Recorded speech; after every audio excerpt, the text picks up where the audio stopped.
Okay, welcome. So I'm finally getting around to doing an introduction to my new Sleishman drum setup, and I'm going to cover two fundamental aspects today, and that's the reason for this drum set and the setup, how it relates to my musical journey, and the journey that I've undergone relative to miking and recording this drum set. So I'm going to start with all the mics. Believe it or not, I'm using 42 or 41 channels to record and mic this kit. And I've gone through many iterations. I tried having all sorts of different room mics.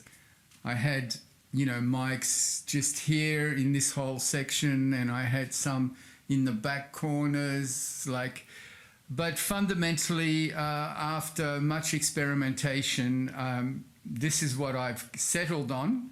This is a 13-piece drum kit. So it has 4 toms, 4 snare drums, 4 floor toms and a bass drum, and 2 hi-hats. The configuration that I've gone for is basically miking all the toms, snare drums and floor toms top and bottom. I then have a variety of overheads, so in a circle, which follows the kind of the architecture of the drums.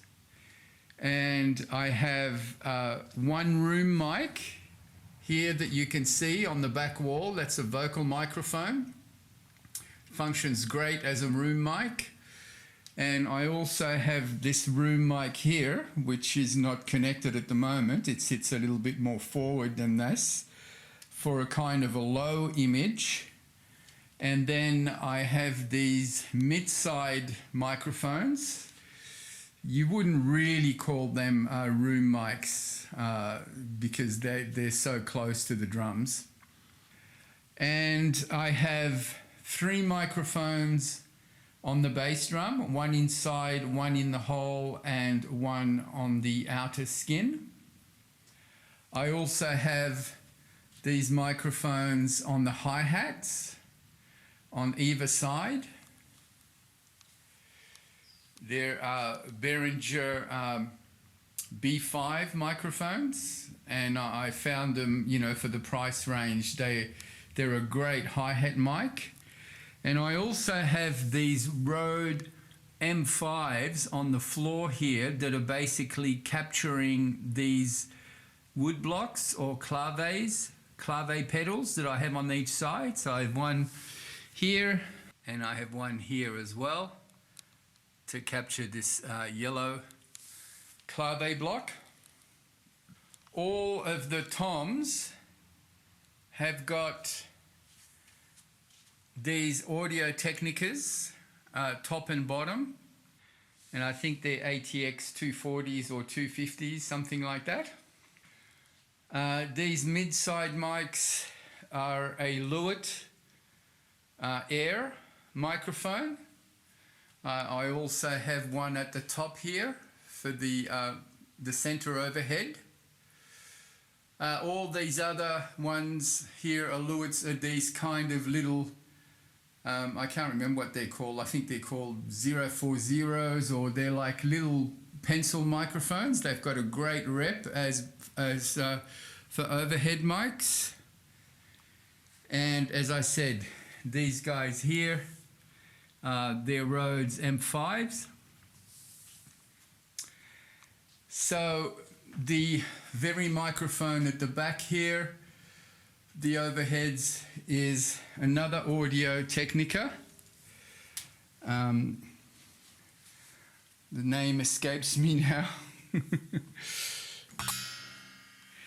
But I'm also using that as my snare drum microphone. It just fits perfectly because of the way that it's angled. This is the front section of the microphone that records. So it's a different angle that one places it on. All of the other snare drums are using SM57s, and I have a variety of different mics capturing underneath. These are Rode M5s again, on all of the snare drums. And lastly, I have these Behringer PZMs bass drum microphones underneath all the floor toms. And I've got them elevated on cardboard boxes. And being bass drum microphones, they just work extremely well in terms of picking up the bass frequencies of these big floor toms. So it's an extensive miking system, but you could say it's fundamentally top-bottom close miking, overheads, a couple of room mics, and then sides and bottom for the claves. I get quite a lot of stereo image in the way that I've panned the drums. I mean, just the stereo image I get from both hi-hat mics and the mid-sides and the ones on the floor, the overheads. It gives me enough width and breadth to really get an incredible sense of space. Trying to have all these room mics just was kind of redundant. It was more important to have a very close capture, an overhead capture, and then just a little bit of stereo width through the mid-sides and the hi-hat mics and the two stereo mics picking up the claves. Why a kit like this? So basically it fulfills two functions in terms of its setup. It gives me all the possible voices I could ever need in any kind of musical situation, in terms of drums and cymbals. And it also functions as the ultimate kind of technique and musicality developing machine, for lack of a better word, that fulfills the vision that I have in terms of what I'm trying to achieve with the drums, in terms of playing the drums and utilizing them as an expressive rhythmic voice. So fundamentally, when you look at the situation, how did this evolve? Well, I have Don to thank for that, Don Sleishman, because he is the inventor of the first set of twin pedals or double pedals. He's actually the original inventor of double pedals, but his design was to have a completely even circumstance on either side.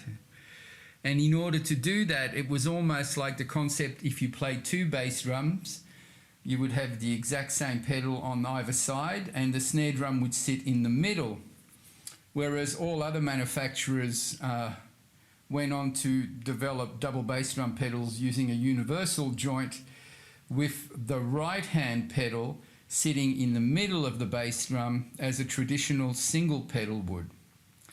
And from the very start, putting the snare drum in the middle of the bass drum creates this symmetry of the two toms that you could have on top.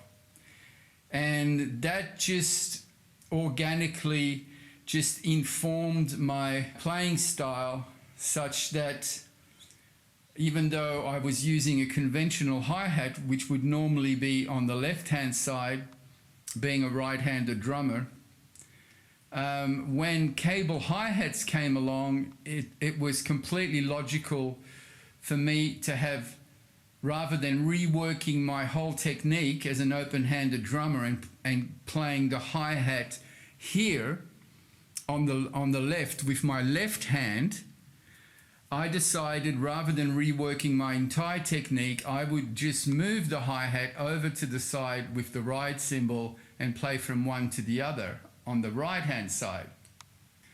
And using a cable hi-hat meant that you tended to be able to place it anywhere you wanted, which enabled for these toms, these tom runs and floor tom runs to kind of continue on both sides. Whereas even if you lowered the hi-hat like Billy Cobham or Simon Phillips, you wouldn't have this kind of access from one drum to the next, because the hi-hat would sit somewhere in the middle there, and that would not make for the perfect circumstance for circular motion drumming on either side.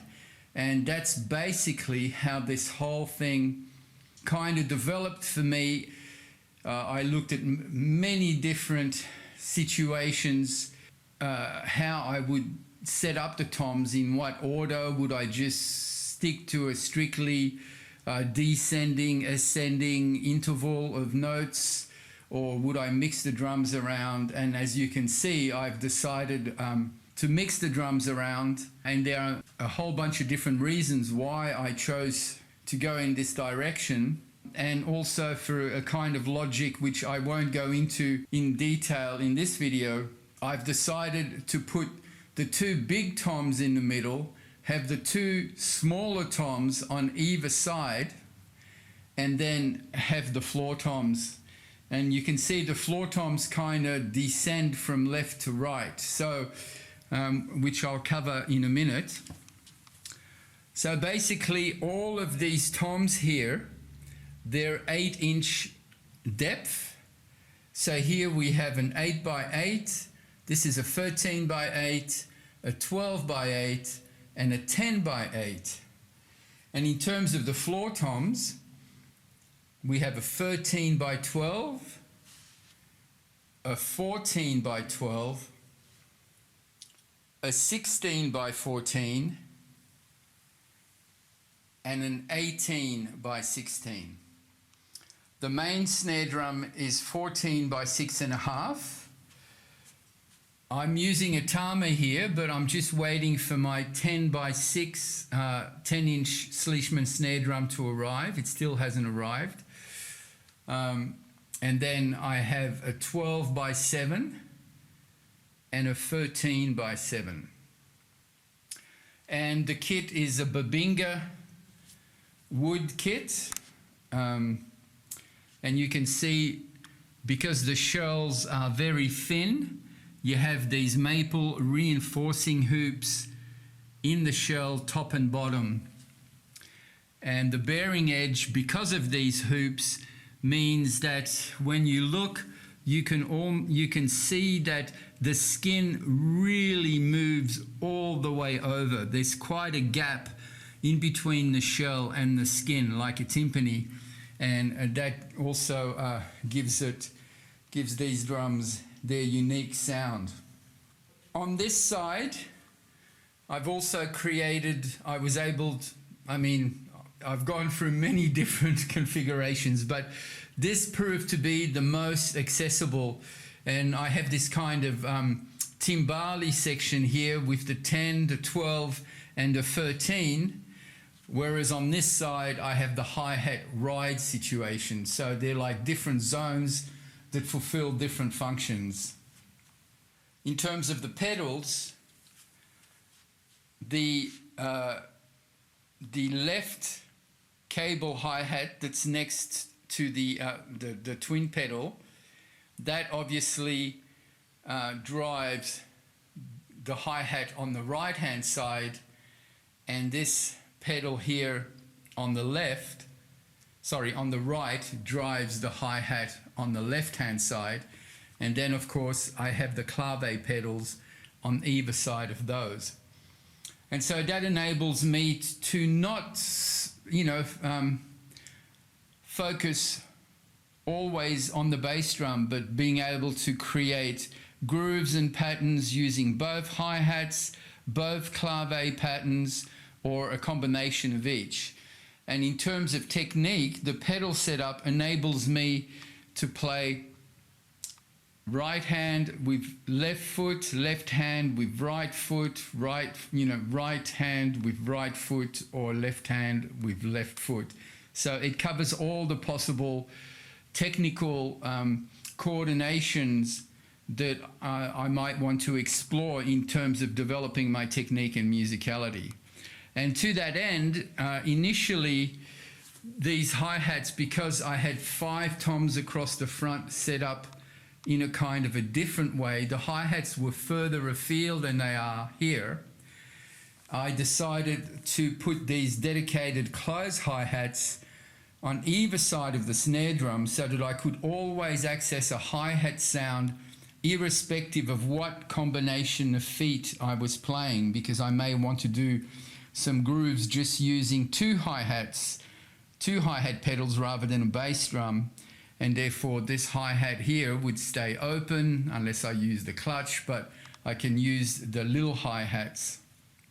So the fundamental concept in terms of circular motion drumming, having a drum set like this, is that I can stay facing forward, my torso straight, and utilize, like on this side, on the left-hand side, I can play in circles, whether anti-clockwise, clockwise, and of course I can do the same thing on the right-hand side with my right hand, and my right hand can be playing anti-clockwise while my left hand is playing clockwise.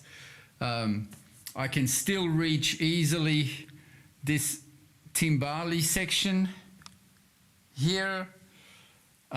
This creates like a whole section where I can, these 6 drums, the 8, the 2 snare drums here, 2 floor toms, and this other snare drum creates its own kind of percussion section, and I can even include the 13 tom. And then the right hand here is more traditionally playing the ride or the hi-hat, but it can also play this circular motion drumming.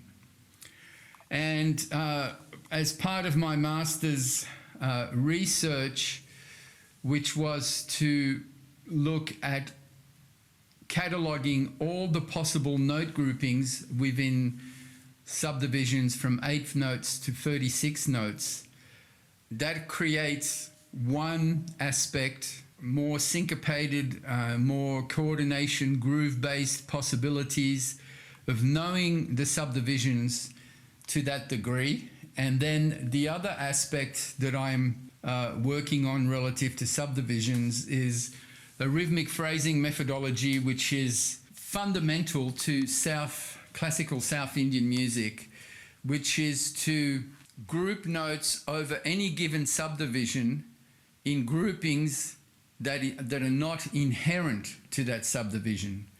For example, if we take 16th notes, which are traditionally inherently grouped in 4s, we can group them in groups of 2, 3, 5, 6, 7, 8, 9. And therefore, when we're talking about a 2-bar pattern, which is 32 notes, or 64 notes as a 4-bar pattern, those 16th notes can be divided in groups that add up to that number. For instance, if you had 32 2 bars of 16ths, 4 7s and a 4 equals 32. So you could have a 7, a 4, a 7, 7, 7, and then different orders. You could have 7 7 4 7 7. Phrasing in that way enables one to create all sorts of different musical devices like rhythmic modulation, polyrhythms, and even creating the illusion that the tempo is shifting when it's not. And all of those devices are very much used in the context of Indian music. So these were the 2 fundamental approaches to phrasing that have helped inform me in terms of what I'm trying to develop and do on this drum set. Incorporating this idea of playing in circular motions on the left and the right. Of course, they're completely dependent on one another. They're working in unison, obviously, but it's a very interesting process to basically have a drum kit on your left-hand side and a drum kit on your right-hand side.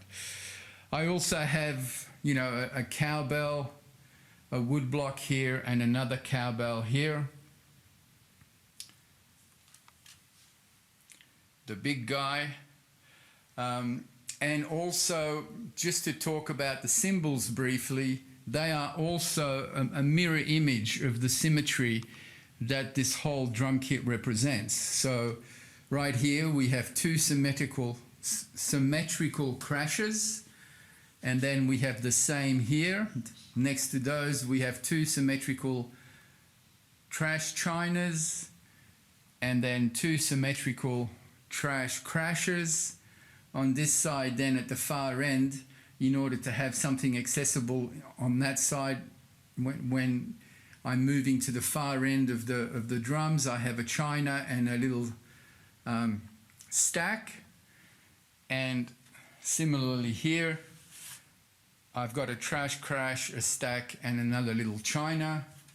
And then relative to this other level with all these splashes, I've got a china splash in the very middle. Then we have two bells that are symmetrical to one another, and then two splashes, and then two more splashes, and then two more bells. So it looks incredibly kind of busy and complex, but the logic of it is very simple.